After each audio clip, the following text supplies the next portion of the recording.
ሰላም ሰላም ውድ የቻናላችን ቤተሰቦች እንዴት አላችሁ? በያላችሁበት ሰላማችሁ ይብዛ። በዛሬ ትምህርታችን ደግሞ የምንማረው የአማርኛ ቃላት ምስረታ ነው። ዛሬ እዚህ ጋር ባለ 3 ፊደል የሆኑ የአማርኛ ቃላቶችን እናያለን ማለት ነው። አ፣ ከ፣ ወንና ገን መነሻ እያደረግን በእያንዳንዳቸው ደግሞ አምስት ቃላቶችን እናያለን። በቅድሚያ ግን ለቻናሉ አዲስ የሆናችሁ በዚህ ቻናል አማርኛ፣ እንግሊዝኛ፣ ሂሳብና ሌሎች ትምህርቶች ከጀማሪ እስከ ከፍተኛ ላሉ ተማሪዎች እያስተማርን እንገኛለን። ስለሆነም በየትኛውም ዓለማት ሆናችሁ መማር የምትፈልጉ ልጆች ስልካችን ታች ላይ ያለ ኢሞ፣ ቴሌግራም እንዲሁም ዋትሳፕ ላይ ደውላችሁ በመመዝገብ በሳምንት እስከ 5 ቀን ድረስ በቀን ደግሞ ለአንዳንድ ሰዓት ያክል በግልም በግሩፕም እንደየ ፍላጎቶቻችሁ መማር ትችላላችሁ። ቻናል ላይክ፣ ሼር እና ሰብስክራይብ እያደረጋችሁ ጀምሮ አሁን ወደ ትምህርታችን እንገባለን። እሺ ከዚህ ጋር እነዚህ የምታዩቸው ወደ ታች በአ የተመሰረቱ ቃላቶች ናቸው አምስቱ። ቀጣይ ደግሞ በከ ያልን እስከ መጨረሻው እናያለን ማለት ነው። እሺ ከዚህ ጋር ምን ይላል? አ በ በ አሁን ከዚህ ጋር 3 ቃላቶች አሉ። የመጀመሪያው አ ከዚያ በ እና መጨረሻም በሁለቴ በ ተጽፋለች ማለት ነው። እሺ ስለዚህ እነዚህን ገጣጥም ስናነባቸው አበበ አበበ የሚል ቃል እናገኛለን ማለት ነው። አ በ በ። እሺ ወደ ታች ስናይ ሁለተኛ ላይ የምናገኘው ደግሞ አ ደ ረ አ ደ ረ። ከዚህ ጋርም 3 ፊደሎች ናቸው። አ አለች፣ ሁለተኛ ላይ ደ፣ መጨረሻ ረ። እነዚህን ከግራ ወደ ቀኝ ነው አማርኛ ሲነበብ ከዚህ በኩል ጀምረን እንደዚህ ቀጥታ ነው የምንሄድ። ስለዚህ እነዚህ 3 ስናነባቸው አደረ አደረ ይላል። እሺ ሶስተኛ ላይ የምናገኘው ደግሞ አ ጠ ረ አ ጠ ረ አጠረ አጠረ። እሺ አራተኛ አ ጨ ደ አ መጀመሪያ ያለች ከዛ ጨ መጨረሻ ደ። እነዚህም በአንድ ላይ ስናነባቸው አጨደ አጨደ። እሺ የመጨረሻዋ አ ወ ቀ አወቀ አወቀ። ከዚህ ጋር እንዳያችኋቸው ሁሉም ፊደላቶች የመጀመሪያ ድምጾች ናቸው። ለምሳሌ አበበ ስንል አም የመጀመሪያ ፊደል ነች፣ በም ሁለቱ ተመሳሳይ ማለት ነው።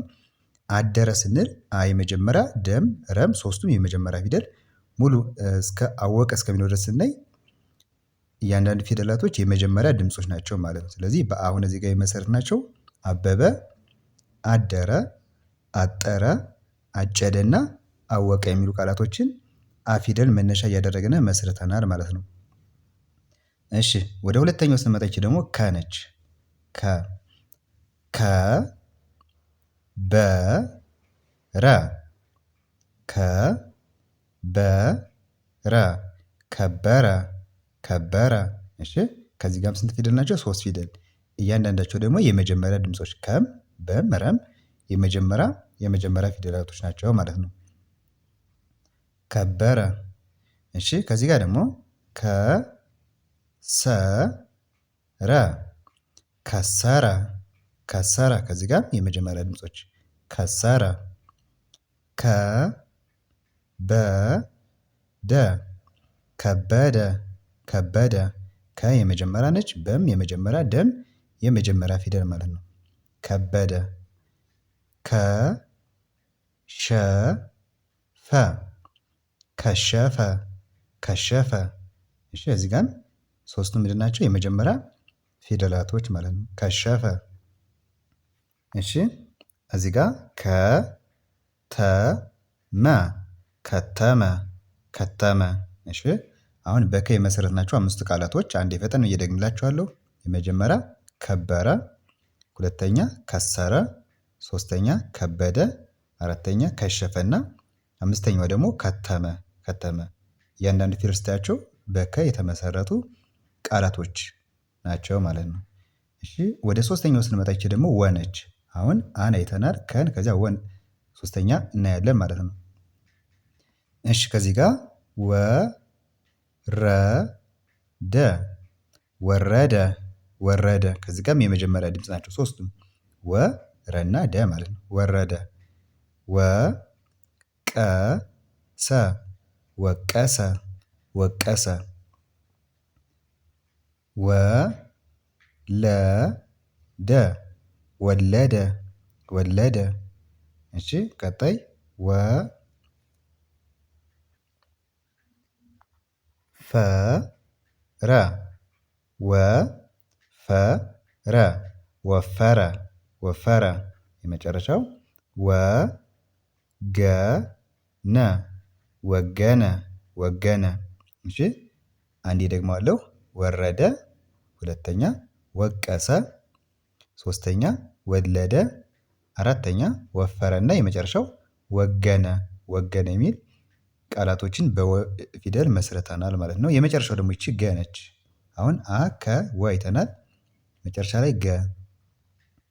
ከዚህ ጋር ገ ለ ጸ ገለጸ ገለጸ። ገ የመጀመሪያ ለ የመጀመሪያ ጸም የመጀመሪያ ፊደል ማለት ነው። ገለጸ። ገ ዘ ፈ ገዘፈ ገዘፈ። እሺ ገ በ ረ ገበረ ገበረ። እሺ ገ ረ መ ገረመ ገረመ። የመጨረሻው ገ መ ሰ ገመሰ ገመሰ። እሺ አንዴ ልድገመው። ገለጸ፣ ገዘፈ፣ ሶስተኛ ገበረ፣ አራተኛ ገረመና መጨረሻ ደግሞ ገመሰ ገመሰ። እሺ እንግዲህ በዛሬ ትምህርታችን እንዳልኳችሁ በዚህ በአራቱ ፊደላቶች አ ከ ወንና ገን መነሻ እያደረግን በእያንዳንዳቸው ቃላቶችን እየመሰረትን ሙሉ ቃላቶች ደግሞ በመጀመሪያ ድምጽ ብቻ የተመሰረቱ ናቸው። እነዚህን አይተናል ማለት ነው። በቀጣይ ደግሞ በሌሎች ትምህርቶች እመለሳለሁ። ሁሌም እንደዚህ አይነት ቪዲዮዎች እየሰራሁ እለቃለሁ። ደግሞ የእንግሊዘኛ ፊደላቶችን ከኤቢሲዲ ጀምሮ እስከ ንባብ ድረስም በተጨማሪ ታገኛላችሁ። እየገባችሁ ማንበብ ይቻላል። በቀጣይ በሌሎች ትምህርቶች እስከምመለስ በያላችሁበት ሰላም